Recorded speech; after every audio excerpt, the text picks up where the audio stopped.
નમસ્કાર દર્શક મિત્રો, જનાર્પણ ન્યૂઝમાં આપનું સ્વાગત છે। ફરી વડોદરા પોલીસ ઊંઘતી ઝડપાઈ, એસએમસીએ લાખોનો દારૂ પકડ્યો।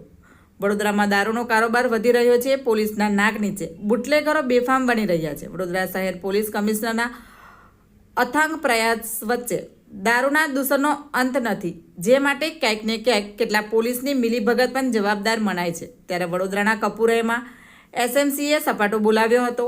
એસએમસીના દરોડામાં વિદેશી દારૂના મોટા જથ્થા સાથે 51,93,312ની કિંમતનો મુદ્દામાલ જપ્ત કરવામાં આવ્યો હતો, જ્યારે 4 આરોપીને વોન્ટેડ જાહેર કરી શોધખોળ શરૂ કરવામાં આવી છે। Bureau report, જનાર્પણ news. આવા જ નવા સમાચાર જોવા માટે જોડાઈને રહો જનાર્પણ ન્યૂઝ સાથે।